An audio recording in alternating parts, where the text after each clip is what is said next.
स्नेहनील startup teaching या चॅनलवरती आपल्या सर्वांचं स्वागत आहे. विद्यार्थी मित्रांनो, शिक्षक भरती लवकर व्हायला पाहिजे याकरिता आणि जे भरतीतले जे राऊंड झालेले आहे, पहिला राऊंड, दुसरा राऊंड जो आहे कन्व्हर्टेड वाला, तो पण राऊंड पूर्ण झालेला आहे. विषय राहिला आहे तो फक्त मुलाखती दरम्यान जे काही भरती राहिलेली आहे त्या संदर्भातील खूप विद्यार्थ्यांचा जो पश्चाताप आहे तो शिगेला पोचलेला आहे. अभियोग्यता धारक जे आहेत ते आक्रमक झालेले आहेत. सोबतच खाजगी ज्या संस्था आहेत यांचं राज्यव्यापी आंदोलन आहे. या संदर्भात आपल्याला माहिती झालंच असेल. तर विद्यार्थी मित्रांनो, यांचं 6 ऑगस्टला उद्या म्हणजे 6 ऑगस्टला राज्यव्यापी आंदोलन आहे. मग ह्या ज्या काही संस्था आहे, मुख्याध्यापकांच्या संस्था आहे, शिक्षकांच्या संस्था आहे किंवा खाजगी संस्था आहेत किंवा संघटना आहेत, या सर्व संघटनांच्या माध्यमातून म्हणजे 28 संघटनांच्या माध्यमातून हा आंदोलन उभारण्यात येणार आहे किंवा आंदोलन आहे. यांनी घोषणा केलेली आहे की संपूर्ण शाळा ह्या बंद असायला पाहिजे. ज्या खाजगी संस्थांच्या शाळा आहेत त्या बंद राहणार आहेत विद्यार्थी मित्रांनो उद्या. आणि यांचा मुद्दा, यांची मेन मागणी अशी आहे विद्यार्थी मित्रांनो, की जी पवित्र पोर्टल माध्यमातून जे काही शिक्षक भरती होत आहे, या शिक्षक भरतीतून मुलाखती सहीचे जे काही राऊंड आहे हा लवकर लावण्यात यावा आणि लवकरात लवकर आम्हाला शिक्षक देण्यात यावे.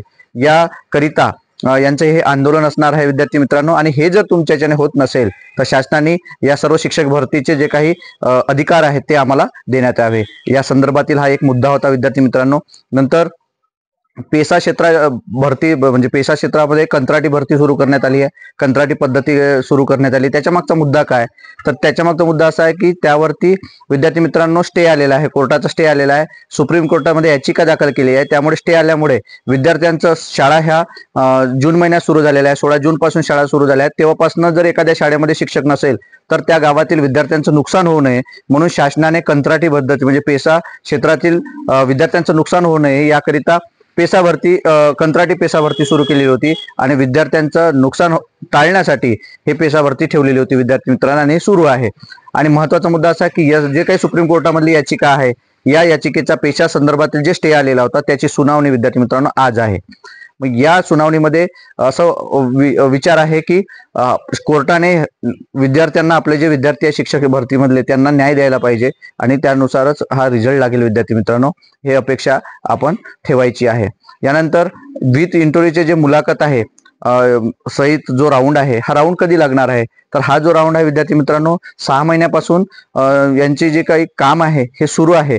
जे अंतिम टप्प्यात आहे. न्यूज बुलेटिन वरती सांगितलं जातं की एसओपीचं सर्व जे आहे यादी हे सर्व तयार आहे, परंतु एसओपीचा मुद्दा आल्यामुळे हे रडखडली जात आहे, थांबवल्या जात आहे.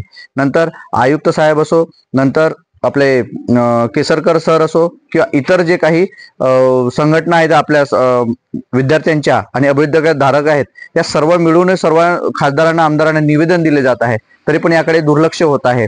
मग जे साहेब आहेत आपले सूरज मांढरे साहेब, हे तिथून आल्यानंतर यांनी मान्यता दिली आहे. म्हणजे जर्मनीला हे दौऱ्यावर गेले होते, त्यानंतर सुद्धा आल्यानंतरही 2 तारखेला आल्यानंतरही याबद्दल अजूनही काही बोलल्या जात नाहीये. मग यादीचं नेमकं कधी लागणार आहे हे स्पष्ट केलं जात नाहीये विद्यार्थी मित्रांनो. आणि ही जी भरती आहे ही 2022 ची भरती 2024 सत्र ही संपत, म्हणजे आता सत्र संपत आहे, तरी पण विद्यार्थी मित्रांनो अजूनपर्यंत पूर्ण भरती झालेली नाहीये. हा विचार आपल्या सर्व अभियोग्यता धारक आहे यांनी सुद्धा विचार करायचा आहे. आणि आपण एकत्र येऊन आपल्याला कसा यांच्या आंदोलन करून आपल्याला कसं यांच्यावर प्रेशर येईल. कारण जर संस्था चालकांनी हा जर मुद्दा जास्त प्रमाणे प्रेशर आणलं सरकारवर, तर हे त्यांच्या बाजूने या सर्व गोष्टी होऊ शकते. आपल्याला माहिती आहे की संस्था कुणाची आहेत, खाजगी संस्था कुणाची आहेत, तर सर्व राजकीय लोकांचे असल्यामुळे त्यांचा प्रेशर जास्त पडणार आहे विद्यार्थी मित्रांनो. याकरिता आपण सर्व जे अभियोग्यता धारक आहेत किंवा टीईटी सीटीईटी पास असणारे आहे, जे टेट 3 मध्ये तुम्ही आपल्या भरतीसाठी तयारी करता, ह्या सर्व मित्रांनी आणि मैत्रिणींनी सर्वांनी, जे विद्यार्थी आहेत, जे उमेदवार आहेत, यांनी आपलं काम करायला पाहिजे आणि एकत्र येऊन शासनावर कसा प्रेशर आणता येईल आणि आपली भरती कशी पूर्ण होईल याकरिता विद्यार्थी मित्रांनो आपल्याला काम करायचं आहे. याकरिताच हा व्हिडिओ बनवला होता. हा व्हिडिओ आपल्याला कसा वाटला हे कमेंट बॉक्समध्ये कळवा. आणि अशाच अपडेटसाठी किंवा नवनवीन माहितीसाठी आपण आमच्या या चॅनलला, स्नेहनील स्टार्टअप टीचिंग या चॅनलला सबस्क्राईब करा. धन्यवाद.